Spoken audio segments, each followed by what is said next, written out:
tesis yang digunakan untuk menjelaskan keinginan, arah, intensitas, dan keajegakan perilaku yang diarahkan oleh tujuan.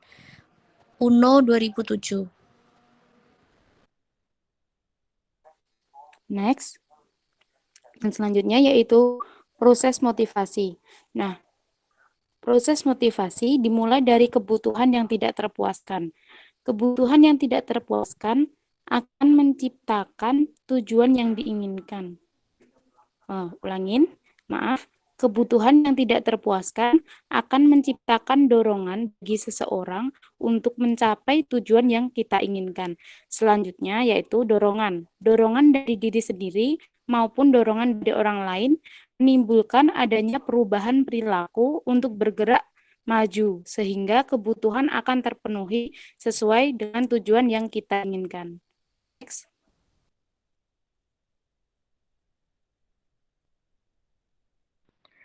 Selanjutnya yaitu teknik pendekatan motivasi. Nah, pendekatan motivasi merupakan pendekatan secara psikologi dan manajemen sebagai reaksi dari pendekatan mekanis. Ada tiga teknik pendekatan motivasi. Di antaranya yang pertama yaitu model tradisional. Nah, model tradisional motivasi dihubungkan dengan Frederick Taylor dan aliran manajemen ilmiah. Sesuai dengan aliran ini, aspek yang paling penting dari pekerjaan manajer adalah bagaimana membuat para karyawan bisa menjalankan pekerjaan mereka yang tadinya membosankan dan berulang-ulang dengan cara yang efisien. Next. Selanjutnya, model hubungan manusiawi. Menurut Ton Mayo dan peneliti-peneliti tentang hubungan manusiawi lainnya menemukan bahwa kontak sosial yang dialami karyawan dalam bekerja merupakan hal yang sangat penting bagi mereka. Dan kebosanan serta kerutinan pekerjaan merupakan hal yang dapat mengurangi motivasi mereka dalam bekerja. Para peneliti menganjurkan bahwa para manajer dapat memotivasi para karyawan dengan kebutuhan sosial dan dengan membuat mereka merasa penting dan berguna. Selanjutnya, model sumber daya manusia menurut McGregor dan Maslow. Para peneliti lain seperti Argyris Likert melontarkan kritik pada model hubungan duniawi dan mengemukakan pendekatan yang lebih canggih, sophisticated untuk memanfaatkan para karyawan. Next. Selanjutnya ada teori-teori motivasi. Nah, teori motivasi ini yang pertama yaitu ada teori hierarki Maslow. Teori ini mengemukakan 5 kebutuhan hidup manusia berdasarkan hierarkinya atau tingkatannya, yaitu dimulai dari kebutuhan yang mendasar hingga kebutuhan yang lebih tinggi. Yaitu ada kebutuhan fisiologis, kebutuhan keamanan, kebutuhan sosial, kebutuhan penghargaan, dan kebutuhan aktualisasi diri. Yang kedua ada teori E.R.G. Alderfer. Teori ini merupakan teori alternatif atau teori pengembangan terhadap teori hierarki Maslow tadi. Teori ini mengemukakan 3 kebutuhan manusia, yaitu kebutuhan eksistensi atau existence, kebutuhan hubungan atau relatedness, dan kebutuhan pertumbuhan atau growthness.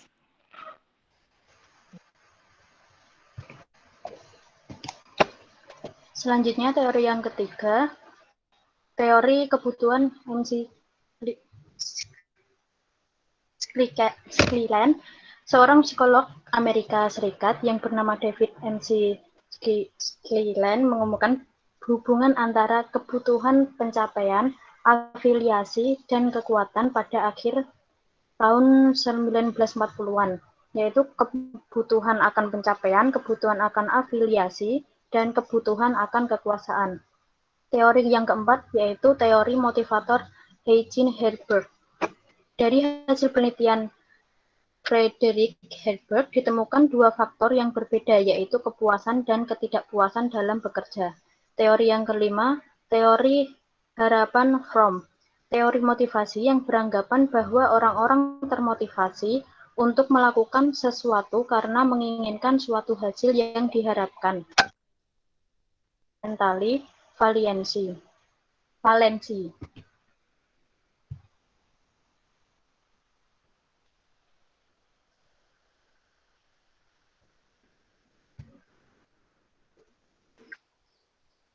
Selanjutnya yaitu tantangan dalam motivasi. Dalam menerapkan prakteknya, ada beberapa tantangan yang sering dihadapi seperti kebutuhan sangat berbeda pada setiap orang. Cara menerjemahkan kebutuhan ke dalam tindakan secara individu juga berbeda. Selanjutnya, orang tidak selalu bertindak menurut kebutuhan. Selanjutnya, reaksi kepuasan seseorang terhadap pemenuhan akan kebutuhan atau tidak terpenuhi kebutuhannya berbeda. Ada seseorang yang cukup puas dengan terpenuhinya kebutuhan fisiologikal, tetapi ada yang tidak. Selanjutnya, alat-alat motivasi. Alat-alat motivasi daya perangsang yang diberikan kepada karyawan dapat berupa material dan non-material. Material merupakan motivasi yang bersifat material sebagai imbalan prestasi yang diberikannya. Dan hal ini dapat diberikan berupa upah, gaji, barang-barang, dan lainnya.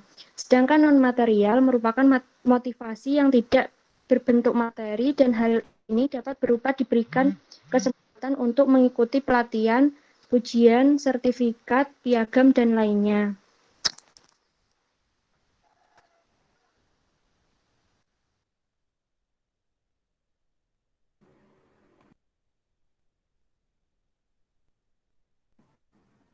Sekian presentasi dari kami. Terima kasih. Apabila ada pertanyaan, silakan. Mungkin bisa di-unmute atau raise hand. Ya, baik. Terima kasih atas presentasi yang sudah disampaikan. Di sini ada kesempatan untuk bertanya. Silakan, ada yang mau bertanya?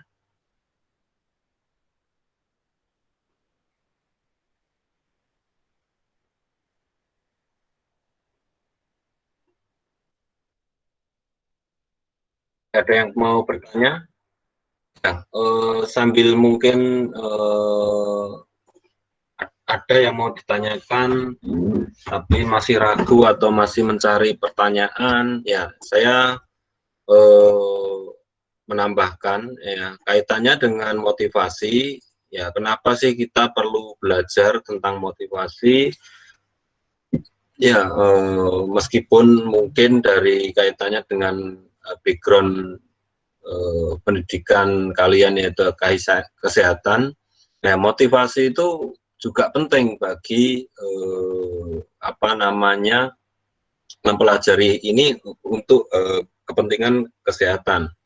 Nah, di mana motivasi itu merupakan suatu dorongan yang mengakibatkan seseorang dalam organisasi atau seseorang pasien dalam perawatan mau rela untuk mengerahkan segala kemampuannya, mengerahkan segala kekuatannya, tenaganya, pikirannya, waktunya, agar tujuan dalam pencapaian itu bisa tercapai. Ya, kalau kaitannya dengan manajemen ataupun usaha, dalam usaha, ya tujuan dalam usaha itu tercapai, dalam bisnis itu tercapai. Itu, ya, itu makanya kita harus mempelajari, tetap kita mempelajari motivasi itu penting, ya.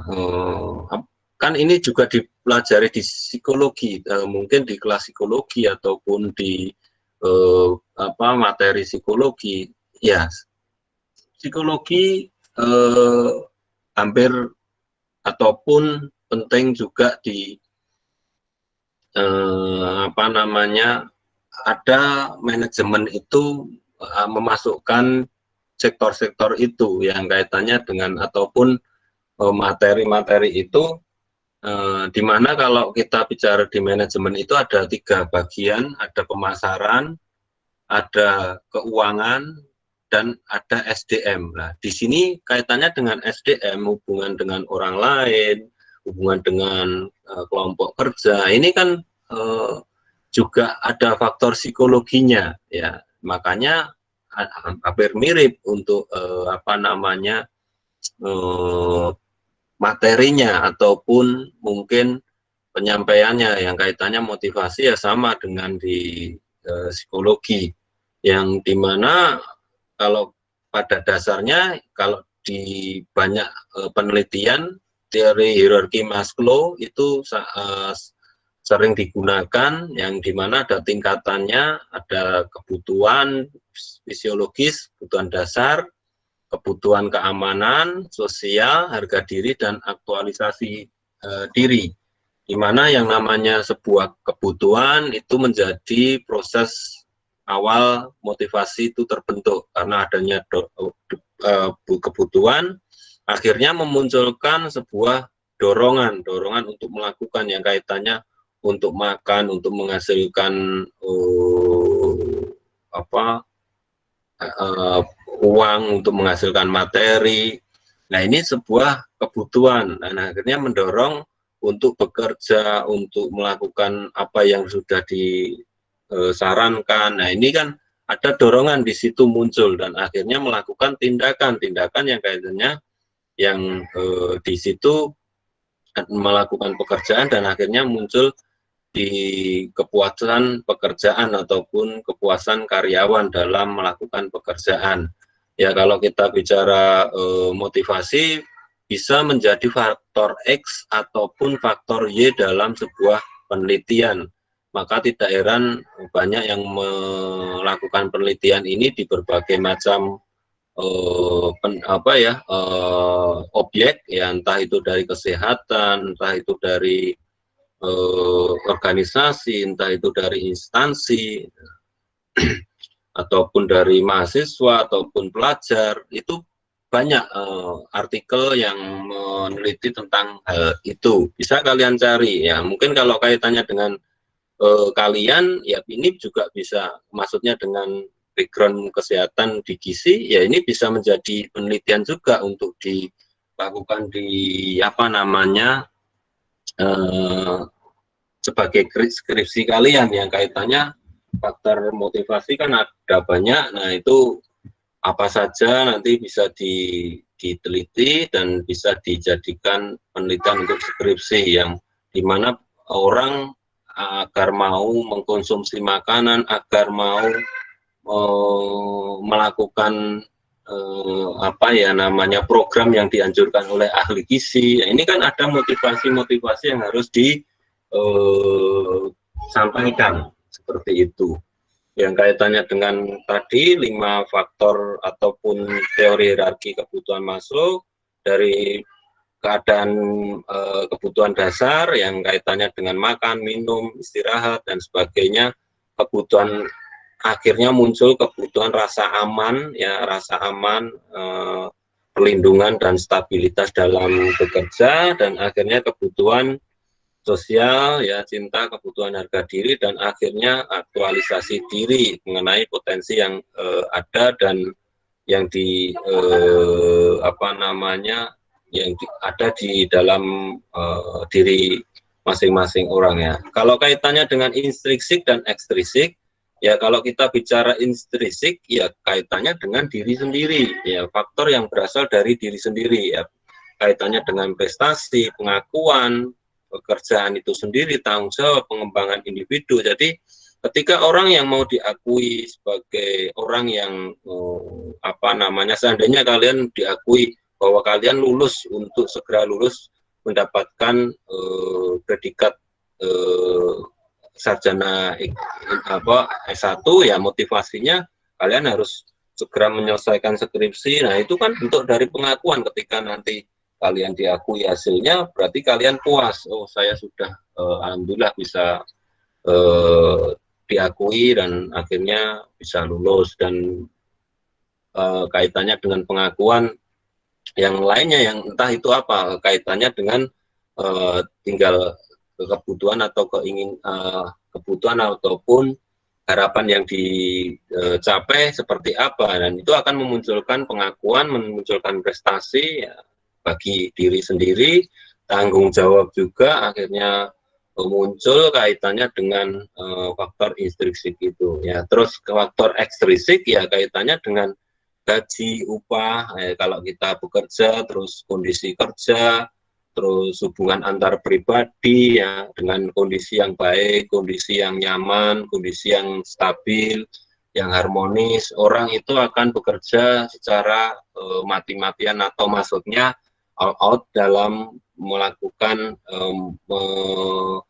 mengeluangkan waktu, tenaga, pikiran, ya dan sebagainya, kemampuan untuk melakukan hal tersebut untuk organisasi, untuk usahanya, ya faktor yang dimana itu dengan adanya hal semacam itu akhirnya mau untuk melakukan, meskipun mungkin gaji tidak terlalu tinggi, tetapi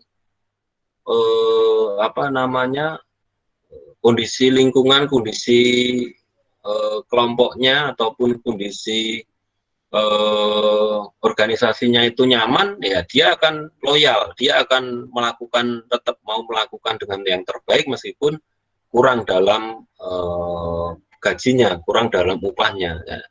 Adapun gaji juga sangat penting yang kaitannya juga ekstrinsik, ya terus kualitas supervisi yang kaitannya dengan bagaimana pimpinan, bagaimana kepala bagian dalam apa ya namanya, memberikan masukan, memberikan saran kepada bawahannya, bukan hanya punishment saja, tetapi dia dibina, diberikan kesempatan untuk melakukan sesuatu tanggung jawab, diberikan kesempatan untuk bertindak lebih baik lagi dan sebagainya. Nah, ini tuh merupakan faktor ekstrinsik ya. Kaitannya dengan semangat kerja, kalau kita bicara semangat kerja itu merupakan